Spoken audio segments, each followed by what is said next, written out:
Okay, so I'm going to be talking a little bit about, we have been working on a bunch of cognitive insights and using AI for real estate. We wanted to kind of share some of that stuff with you all today, specifically in a few areas. So I guess I can figure this out. Okay, there you go. So my name is Umesh Harigopal. I run PropMix, in addition to being a managing partner in Innovation Incubator. We are an incubation company. We incubate other companies in various verticals, financial services, healthcare, automotive, and of course, real estate, right? So I have a lot of background in financial services, about 18 years, so I decided to get into Freddie Mac. I worked in the mortgage industry for a long time, and then decided to focus a lot more in real estate, and so here I am. And Anthony Satyadas is my another partner in crime. He's not able to make it today, so here we are. I wanted to kind of, first of all, thank Jeremy and the whole RESO community. It has given a really good stage for all of us to kind of share information very effectively. We have been here in the last couple of years sharing some of the stuff that we have been doing, and I've been listening to a lot of the stuff since this morning. Great work, amazing research being done by different teams and different groups, right? And some of the things that we have spoken about before, I just wanted to kind of put this out there so that whatever I'm going to be talking about today is kind of building upon the work that we have been doing for the last 2 years. So some of the things that we have spoken about before are like a maturity model. When we kicked this off, our journey in this space, we kind of thought about this as a roadmap for ourselves, right? So what is our roadmap if we need to go solve some big problems in real estate, information and technology, right? So we came up with a maturity model, and then we defined something called what we call the longitudinal property record. Some of the things that LD was just talking about, the complexities of pulling together data from so many different sources, but then seeing them all on one timeline, right? So that's what we call a longitudinal property record. So you take, it's like a longitudinal health record. That's where we stole it from, right? So there are longitudinal health records. They're like your electronic medical record. It has a history, right? So we took the same concept and applied it in real estate. So if you give me a property, we'll know the total history on that property, all the changes that have happened in that property.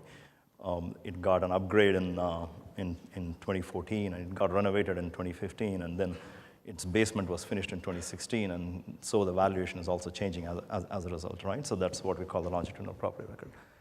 And then we also spoke last year sometime about the ontology that we built for real estate, solely based on the RESO data dictionary. So we took the data dictionary from RESO and broke that down into its specific pieces. I mean, that is, I can take a property and kind of classify all its attributes into some groups, and then the values of those attributes, there are some synonyms within those attribute values, right? So we came up with a full-scale ontology for real estate. What I mean by that is, so there are terms within real estate that might mean the same thing, right? If I take a property type, and then I can break that down into property subtypes, I can take the property subtype and then try to look at its architectural styles are limited, right? Once I take it's a townhome, the architectural styles are limited, as opposed to a single-family home. It has a limited set of architectural styles. So kind of makes sense out of that whole data in terms of an ontology, right? So we came up with an ontology for us to use ourselves, and we kind of spoke about that last year. And then earlier this year, around Inman time, or a little bit earlier than that, we released our cognitive fabric, what we call a cognitive engine, which includes a bunch of capabilities around machine learning, pre-built algorithms that anybody can come and use, kind of stuff. So it has some pre-built algorithms for doing like a support vector machine kind of learning models, or regression-based learning models, or like a neural network-based learning models. All of those things are built into the platform that anybody can use. So we opened that up, and then we kind of focused on solving real-world problems, right? So here we are going to talk about a few things for the broker community. We have been actively doing some work in the appraisal and the valuation community a whole lot. But recently, in the last 6 or 7 months, we've been working very much for the broker community a lot more. And we want to kind of share some of those learnings with you all today. Yeah. So I'm going to be talking about things in 3 different areas: broker insights, mainly predictions, stuff like that for brokers, which might be helpful, and image recognition. Perfect timing, huh? Excuse me. I should have turned that off before I got on the stage. Okay, there you go. Let me rest that in peace. Okay. Okay, so we're going to be talking about a little bit of image recognition, some of the stuff that Ashish and Sergey were talking about earlier in the day, some of the things what we have done with the image recognition and data quality. It looks like I'm overlapping with a few others in this, in this morning, but we have another perspective to this that we want to share with you all. Yeah? So broker insights, for all of these things, like I said, our foundation is what we spoke about already. We have built this longitudinal timeline-based property records, an ontology, and our machine learning platform, right? So we use that primarily to kind of take a lot of this historical transaction data and kind of pump that through our cognitive fabric, right? So you'll see historical data as well as current inventory information, as well as some market data, right? So data that is not intrinsic to real estate, right? Because those are the things that actually kind of determine how the market is going to react over the next few weeks, months, years, et cetera, right? So what we do is take that kind of information, pump this through our cognitive fabric, and try to come out with predictions from it, right? So I'll talk about exactly what we did a little bit on the price predictions, for example. We'll talk about that in a minute. For example, if there's a new employer moving into your area, prices are going to change, right?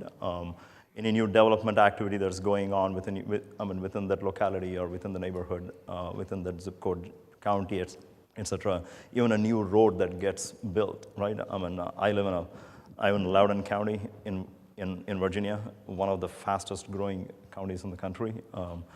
And even, by the way, the other side note is that it also has the highest median income in the country, by the way. So everything is expensive. The town is called Ashburn. We all call it Cashburn. So it's a very expensive place to live, unfortunately. But then there's a lot of development going on, right? So we can see year to year prices change for properties on a regular basis. It's like 5 to 10% swing in property prices, right?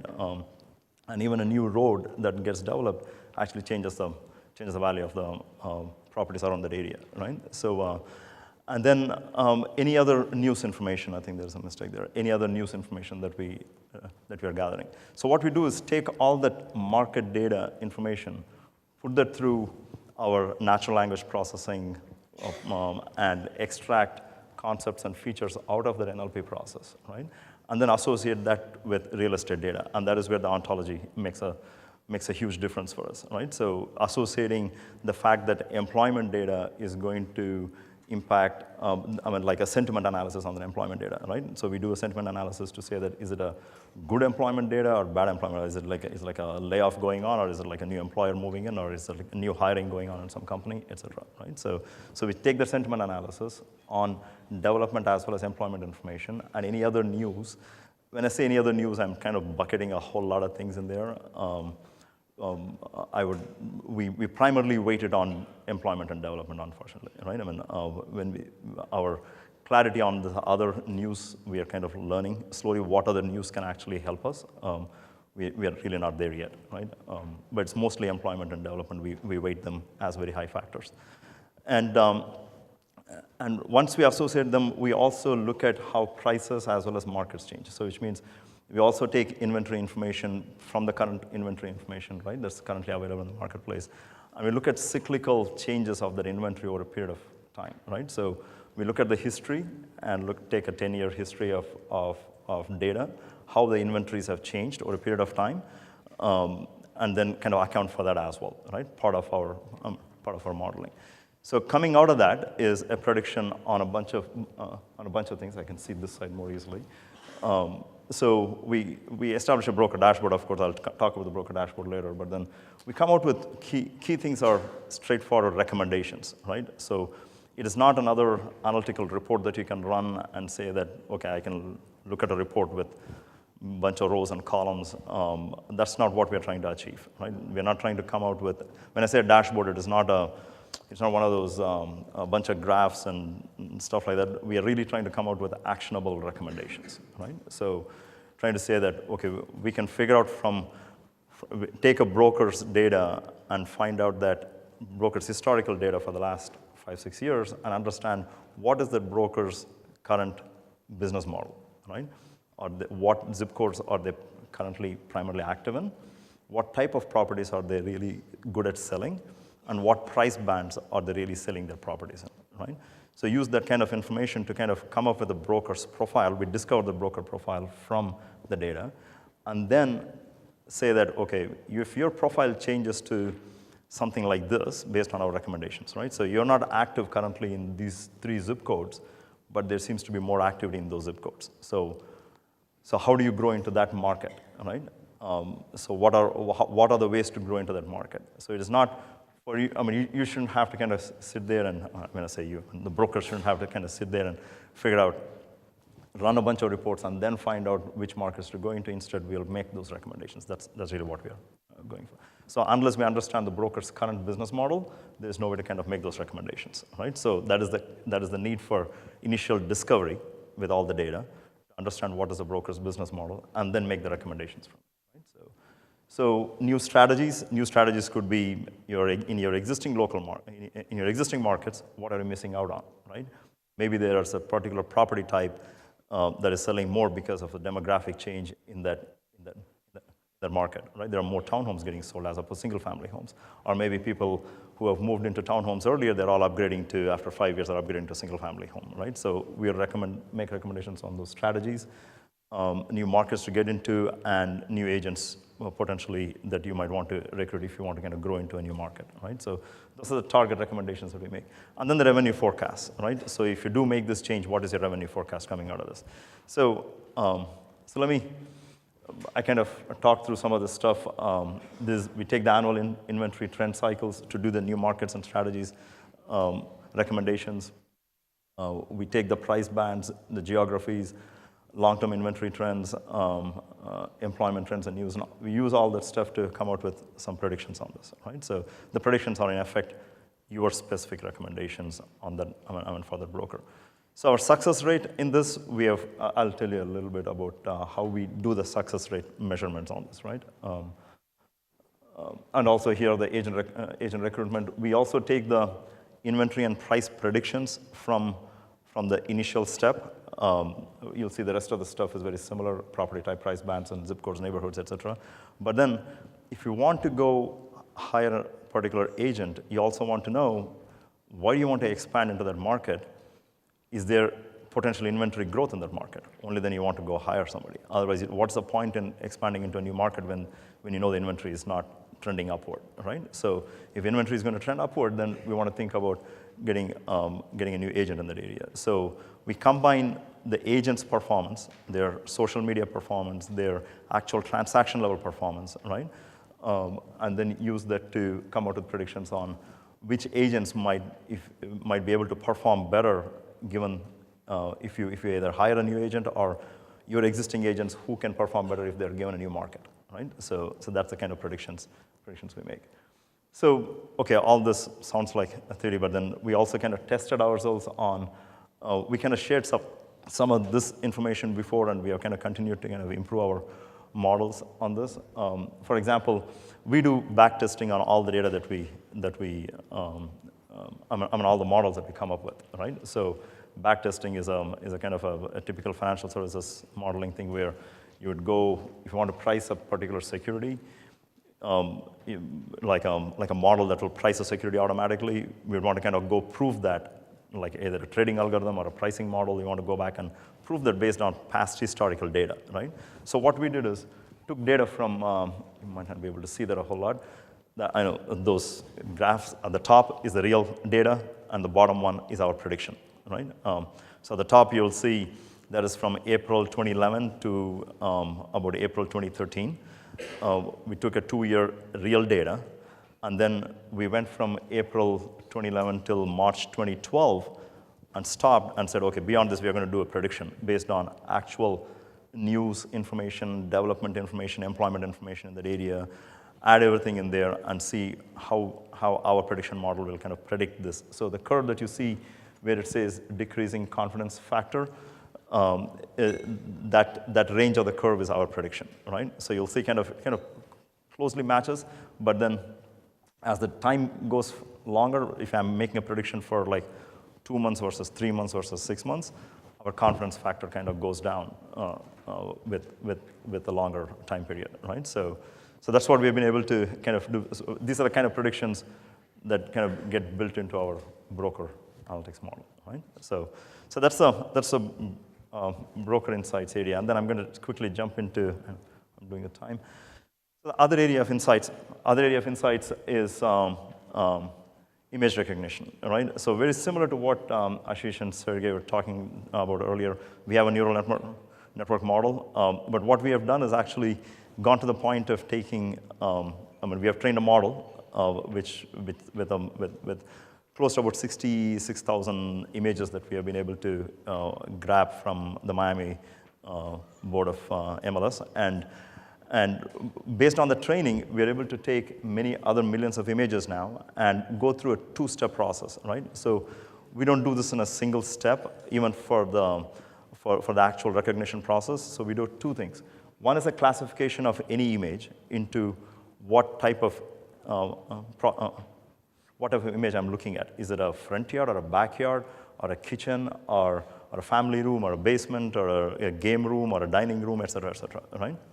And then once we figure out the first level classification is done, we go through a second level object extraction from that image, right? So we actually look at, for example, if it's a kitchen, I know I'm not looking for a fireplace typically in a kitchen. I know I'm looking for countertops, refrigerators, microwave ovens. I'm looking for like a dishwasher and et cetera, right? I mean, so the second level of contextual object recognition is primarily based on knowing that this image is already pre-classified into one of these things, right? So we use that to kind of improve our classification process. And we also, this uses the ontology that we created, because when I'm looking for things in a kitchen, the RESO ontology actually gives us a lot of that information on what I'm looking for within a kitchen, right? What we also do is, once we do all this extraction of information from these images, we actually go back and populate a RESO database, right? So we improve our RESO database, an existing MLS database that we already have, with this additional attributes that I've learned from the image. For example, right, number of stories in this property. We have seen consistently that the stories total comes out so differently, stories total being one of those attributes in the RESO data dictionary.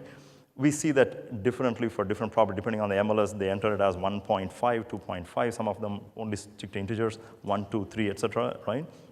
So we've been successful at looking at the property front image and extracting how many stories this particular property has. And we use that to improve the quality of data, right? Going back to LD's point about data quality, not about the square footage and types of bedrooms, et cetera. That's where we really want to go in the future.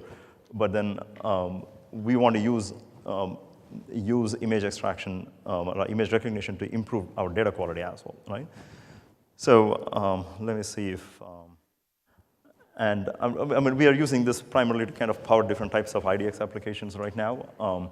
For example, select your best thumbnail automatically, right? So once we classified all this stuff, the thumbnail image for all the properties need to be, if you decide that it has to be always the front of the home, we can make sure it's always the front of the home, because we already classified all our pictures, right? And compare homes using photos. I'm going to show you a quick demo of that, right? Improve your SEO with better image names and labels, make all these photos searchable, and meaning like I can do like a similar homes and all that kind of stuff becomes natural after this, right? So let me jump into a quick demo and show you. So I just kind of set this up quickly for you all to kind of take a look at. So this particular demo, you can go to sally.procmix.io and kind of check it out yourselves.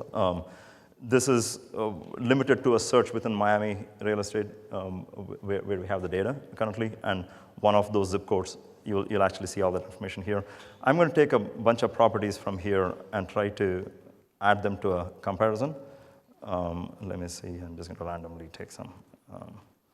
And then compare these homes by images, right? So it's going to take a few minutes to load here. So, oh, okay. Nobody can see this.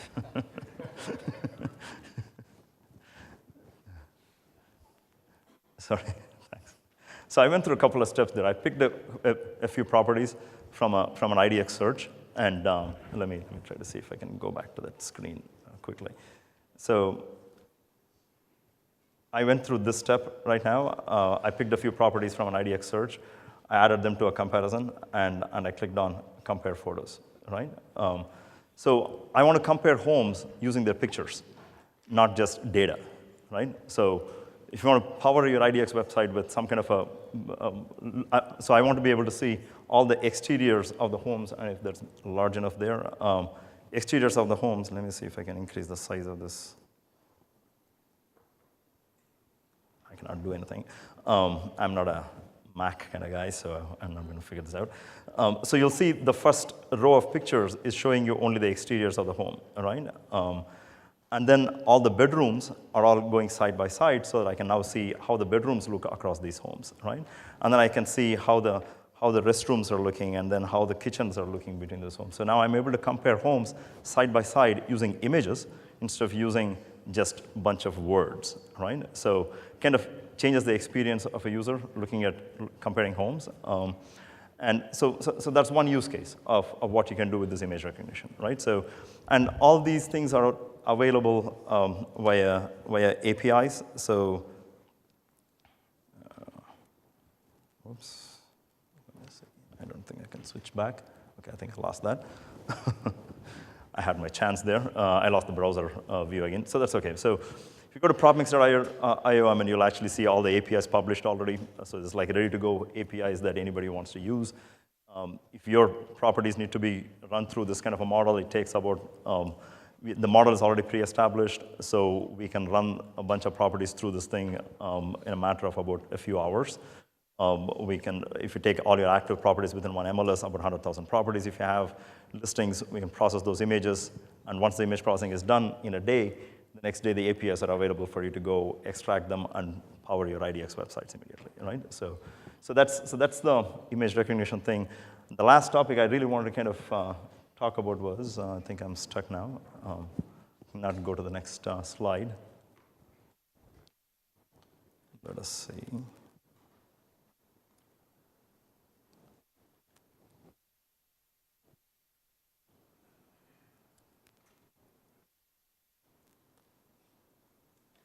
Okay. And I'm running out of time too, so let me try to wrap this up. Sorry, I'm switching back and forth. I'm not able to do this really well. So last topic I just want to cover was data quality. So all of this stuff takes very good data quality, healthy, like Lily was talking about. But your perspective was more about valuation purposes. Our perspective is trying to make sure that we can extract good quality data out of these things. So we do a lot of data standardization, but data quality issues are the kind of things I was telling you about. Architectural style says colonial, but then my number of stories says 1 in it, right? Bathrooms total typically is not coming through very clearly. We have seen many times data that comes through from MLS, it says it's a rental, or it says it's for sale, but then the value of the property is at about $1,800 a month, right? So there are things like that. We are trying to improve the quality of data, and which actually ultimately feeds into our improved image recognition, improved prediction models, et cetera, right? So we're doing a lot of work in this space as well. And the last thing I wanted to kind of throw out there is that we're working with Jeremy and team to kind of create this collaboration where we can kind of offer some of these services, et cetera, at a highly discounted price to all our RESO members. We have, like I was saying earlier, we have gained a lot from RESO. We want to give back as much as we can. Right? And there are more opportunities to explore as a community for ourselves. What are these data quality metrics we can go after together, right?